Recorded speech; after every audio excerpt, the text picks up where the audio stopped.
এই ২-৩ দিন আগে অস্ট্রিয়ার ভিয়েনা শহরে একটা ঘটনা ঘটেছে। একটা ছেলে, মুসলমান ছেলে আক্রমণ করে, গুলি বন্দুক দিয়ে আক্রমণ করে কয়েকজনকে ওখানে হত্যা করে ফেলেছে। পৃথিবীতে আসলে এমন অনেক বেশি ঘটনা ঘটে যাচ্ছে যে তার ডামাডোলেই এই ঘটনাটা অনেকটাই চাপা পড়ে গেছে। কিন্তু কথা হচ্ছে যে যতই হোক এই ঘটনা চাপা পড়লে তো হবে না। আমরা একটু এইটার শানে নজরুল এবং একটু ব্যাখ্যা ট্যাখ্যা দেখি যে আসলে কেন ছেলেটা এভাবে হত্যা করতে গেল, তার উদ্দেশ্য কি ছিল এবং আহ, যেটা করেছে সে আসলে সঠিক করেছে কিনা তার দৃষ্টিভঙ্গি বা তার বিশ্বাস আদর্শ অনুযায়ী ব্যাখ্যা ট্যাখ্যা করি। তো তার আগে ওই ঘটনাটার একটু ভিডিও দেখা যেতে পারে। Scenes of chaos in central Vienna as frightened crowds fled a series of gunshots. Several people were killed after an unknown number of armed suspects opened fire at 6 different crime scenes. I am grateful that the police managed to shoot one of the suspects, said the Interior Minister, who is calling it a critical situation and is urging people to stay inside. Police continue to search for the other attackers, with several specialized units on the ground. The military has been mobilized to help. However, the Chancellor of Austria, yes, so far I know, head of the state is called the Chancellor. The Chancellor told that it's an Islamic terrorist attack. So far we know that just a few years back we are used to hear that they would actually mention only terrorist attack, but now the dimension has been changed and now they're calling it or addressing it as an Islamic terrorist attack. So this is a very radical sense, I think, in their thought. তো এইটাকে আগে শুধুমাত্র তারা terrorist attack বলতো, কিন্তু ইদানিং দেখা যাচ্ছে যে এটাকে তারা ইসলামিক অ্যাটাক বলা শুরু করছে। এটা একটা ডাইমেনশন চেঞ্জ বলা যায়, রেডিক্যালি চেঞ্জ একটা বলা যায়।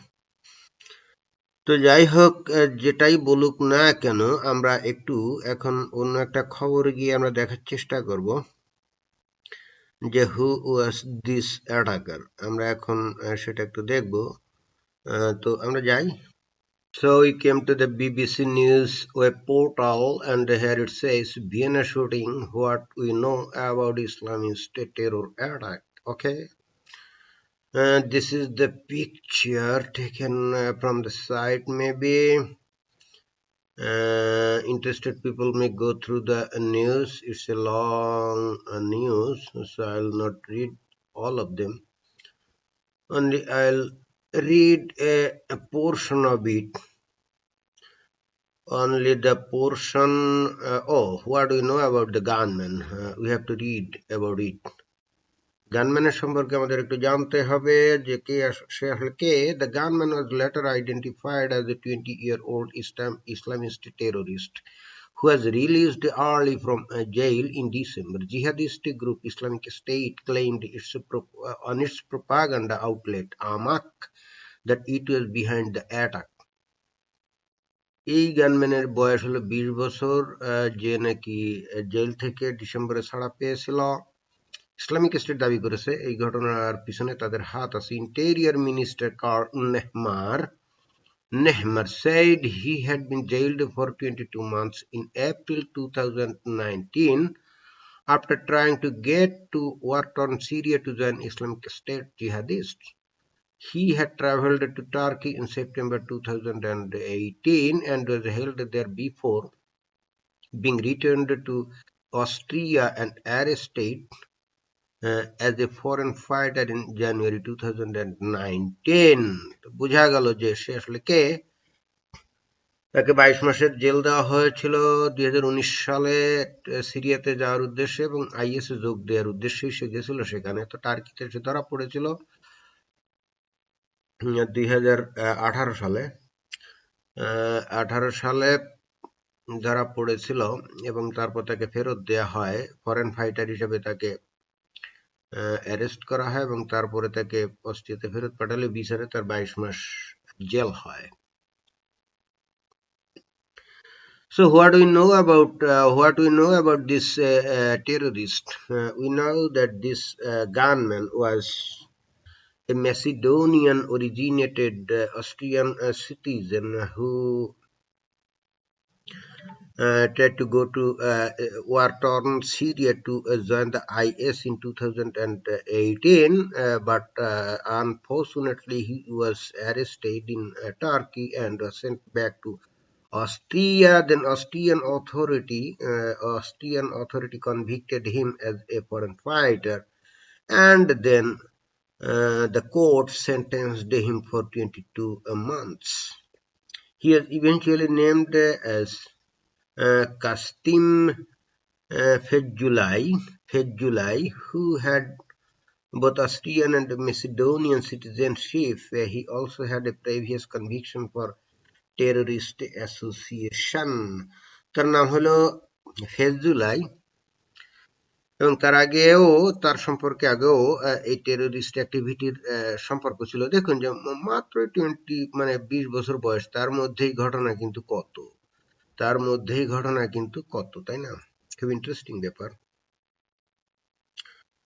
এখানে একটা বিষয় এখানে বলছে যে হাউ হি ওয়াজ রেডিকালাইজড, সে কিভাবে রেডিকালাইজড হয়েছিল, টেররিস্ট হয়েছিল। The Vienna attacker is believed to have spent A time as a teenager at A notorious মস্ক in the Ottakring area of Vienna. তাই নাকি? খুবই কুখ্যাত একটা মসজিদে এসে সময় কাটিয়েছিল। If it is such a very notorious mosque, then what the authority of Austria was doing? Were they only washing the mosque?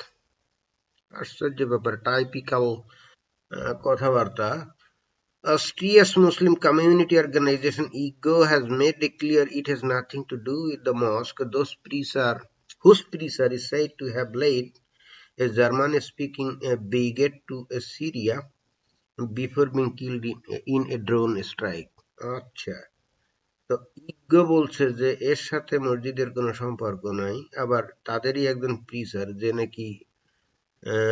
নাকি German ভাষায় মুসলমানদেরকে আইএসএ যোগদান করার জন্য উদ্বুদ্ধ করত, এবং সে ড্রোন অ্যাটাকে মারাও গেছে।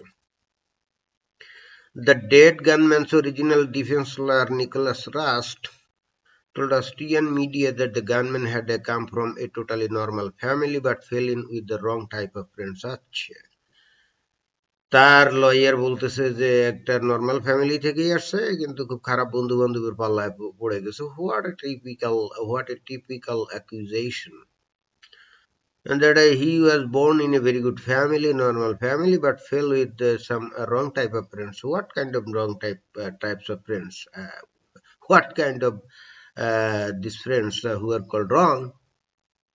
মানে তারা খুব ধার্মিক ছিল, এটাই রং, তাই তো? He was a young man who was searching for his place in society, who apparently went to the wrong mosque. Wrong mosque মানে ভুল mosque আবার ভুল হয় নাকি? What a typical statement, narrative. Always they are the victims of wrong people or wrong mosque. Very sad, very sad. I've never have imagined he could become a killer. তা তো বটেই। Of course, you will never imagine before he will have done any type of a terrorist attack. মানে এ ধরনের ঘটনা ঘটার পরই তখন মনে হয় হায়, এই ছেলেটা কি করলো, এ তো এরকম ছিল না, খুবই ভালো ছিল। হ্যাঁ, দেখতেও তো দেখুন যে কত সুন্দর, একেবারে সহি সুন্নতি চেহারা, একেবারে দাড়ি টাড়ি কোনোদিন শেভ করেনি, খুবই ভালো চেহারা। এখানে বলছে যে when Fethullah was freed from jail in December 2019 under more lenient terms for young adults, the Interior Minister said it was because he had convinced the authorities that he no longer held extremist Islamic views. দেখছেন কি বলে? অথরিটিকে সে ঠিকই বুঝাতে সক্ষম হয়েছিল বা convince করে ফেলেছিল যে সে এক্সট্রিমিস্ট যে ইডিওলজি সে ত্যাগ করেছে তার মধ্যে সেটা নাই, এবং এই কারণেই তাকে আর্লিয়ার তাকে ছেড়ে দেওয়া হয়েছিল জেল থেকে। However, the Deirad association that handles a de-radicalization program in STS jails rejected the minister's claim that the gunman had fooled its staff into granting him an early release. কি বললো? এর ডিরেডিক্যালাইজেশন করার জন্য ওখানে ওই জেলে একটা প্রোগ্রাম আছে, যারা নাকি রেডিক্যালাইজড হয়েছিল, অর্থাৎ যারা টেররিস্ট হয়েছিল তাদের নর্মাল লাইফে ফেরত আনার জন্য। তো তার সেই অ্যাসোসিয়েশনটার নাম হলো ডিরাড। এখন তারা বলছে যে ইন্টেরিয়র মিনিস্টারের এই বক্তব্য আসলে সঠিক না, বরং এই ছেলে ফেজুলাই সে অথরিটিকে আসলে বোকা বানিয়েছিল, যাতে করে সে তাড়াতাড়ি ওখান থেকে করতে পারে, মুক্ত হতে পারে। And his motto was very clear that he had a plan in his mind that he will commit a suicidal terrorist attack somewhere in Austria or elsewhere in Europe, so that he can be martyr, killing some infidels according to Islamic rule.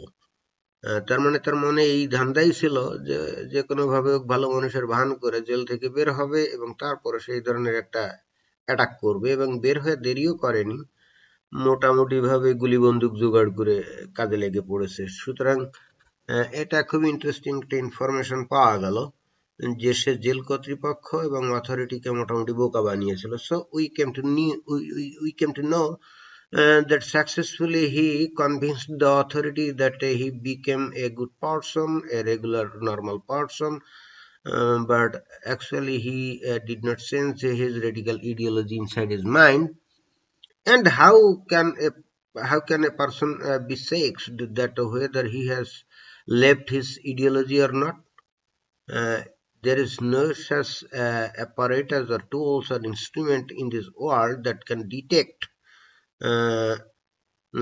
the mind's mental condition of a person, like what kind of ideology he is possessing inside his mind. So that's very tough. সুতরাং সে যখন ভালো behave করলো এবং মনে করা হলো যে সে মোটামুটি ভালো হয়ে গেছে, then he was released from the jail, though eventually we came to know that he did not leave his radical ideology at all.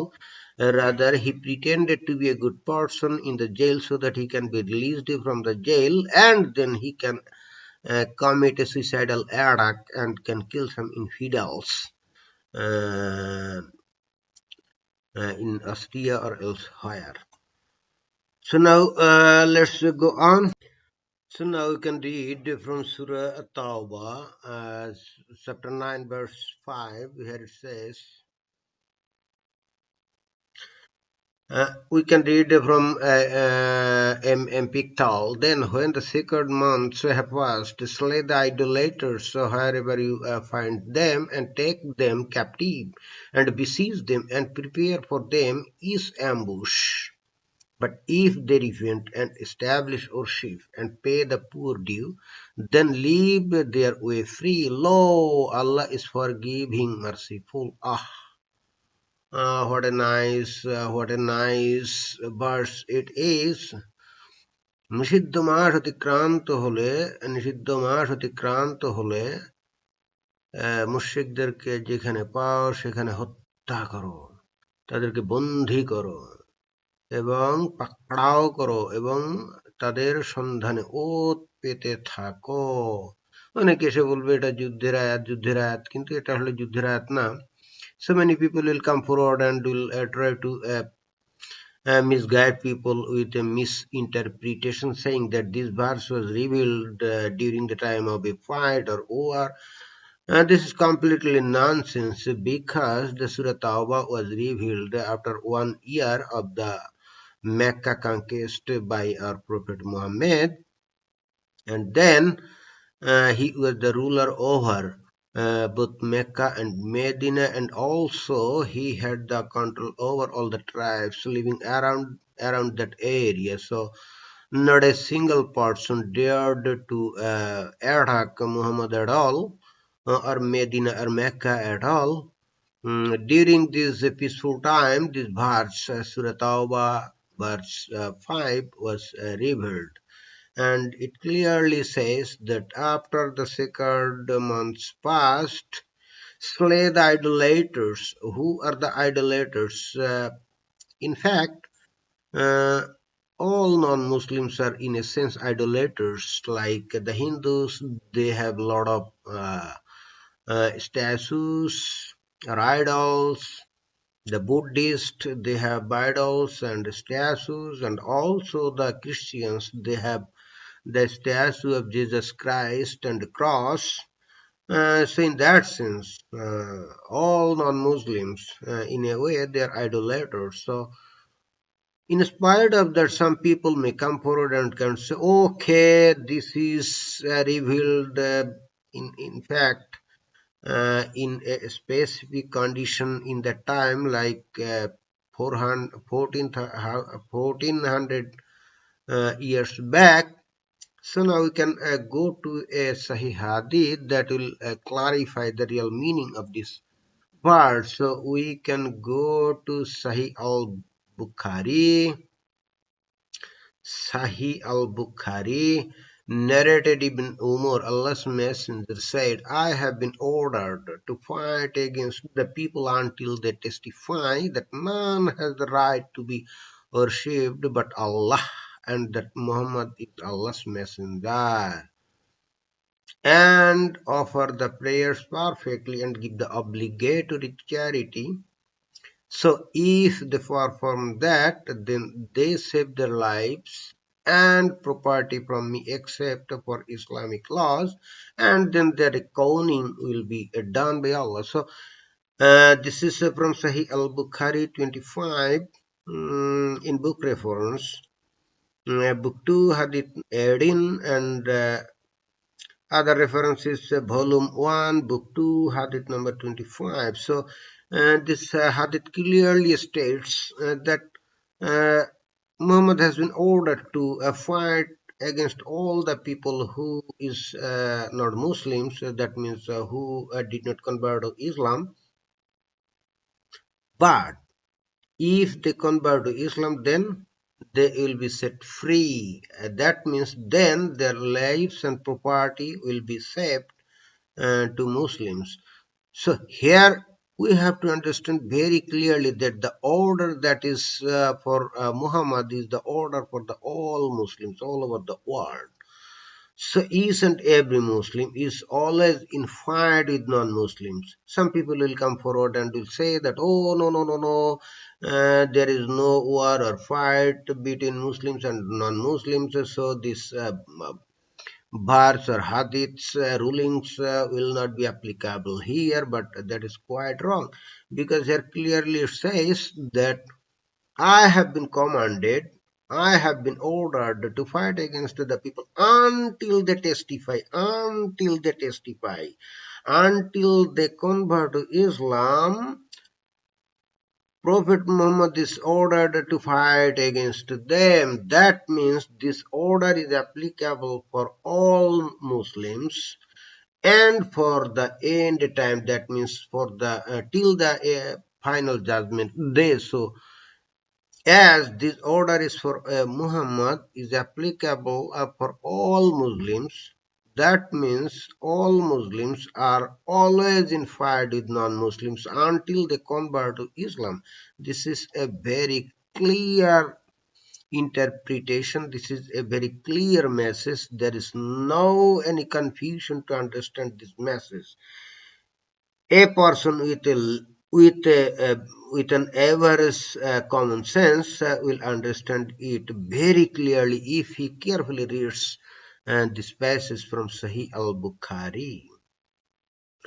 Now the question is, what a person will do if he lives inside a society where most people are non-Muslims? There is a very clear indication in Quran how a Muslim living in a non-Muslim society uh, behave. Here we can read from Surat Al-Imran, verse 28. It says, let not the believers take for friends or helpers unbelievers. rather than believers. If any do that, in nothing will there be help from Allah except by way of precaution, that ye may guard yourself from them. But Allah cautions you to remember Himself, for the final goal is to Allah. এখানে বলছে যে মুমিনগণ যেন অন্য মুমিনকে ছেড়ে কোনো কাফেরকে বন্ধুরূপে গ্রহণ না করে, যারা এরূপ করবে আল্লাহর সাথে তাদের কোনো সম্পর্ক থাকবে না। তবে যদি তোমরা তাদের পক্ষ থেকে কোনো অনিষ্টের আশঙ্কা করো, তবে তাদের সাথে সাবধানতার সাথে থাকবে। আল্লাহ তাআলা তার সম্পর্কে তোমাদেরকে সতর্ক করেছেন। So the very clear indication is here that if a Muslim lives in a non-Muslim society, then he can pretend to be friendly to them. But if he lives in a Muslim society, and if there are some non-Muslims, then Muslims will never ever be friendly with them. But this ruling will be altered if the Muslim will live in a non-Muslim society and he will pretend to be friend to them. So we can go to the tafsir, interpretation of this Quranic verse from Al-Tafsir, Tafsir Al-Jalalain. We can read, let not the believers take the disbelievers as patrons, rather than that instead of the believers. For whoever does that, that is, whoever takes them as patrons, does not belong to the religion of God in any way. That means, if a Muslim takes a friend from unbelievers, then the Muslim will actually transform into non-Muslim. That means uh, he'll never be a Muslim at all. That means if you are a Muslim and if you take a friend from non-Muslim, then he'll no longer be a Muslim at all. Then he'll be a non-Muslim. So clearly it says here, unless you protect yourselves against them as a safeguard, takatan, but tukatan as a safeguard is the verbal noun from takiyatan, and that is to say, unless you fear something in which case you may show patronage to them through words but not in your hearts. This was before the hegemony of Islam.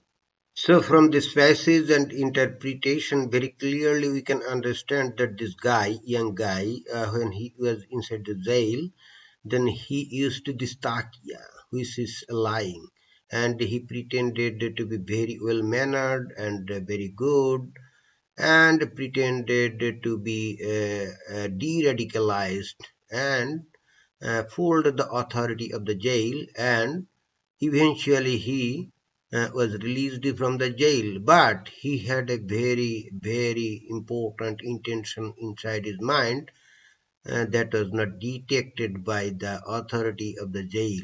But at the same time, you have to understand, when a Muslim will use this taqiyya, at the same time, he will pretend to be friend to non-Muslim, but at the same time, he will have a hatred towards the Muslim inside his mind. Otherwise, he will not be a Muslim at all, and Allah, of course, will be very unhappy.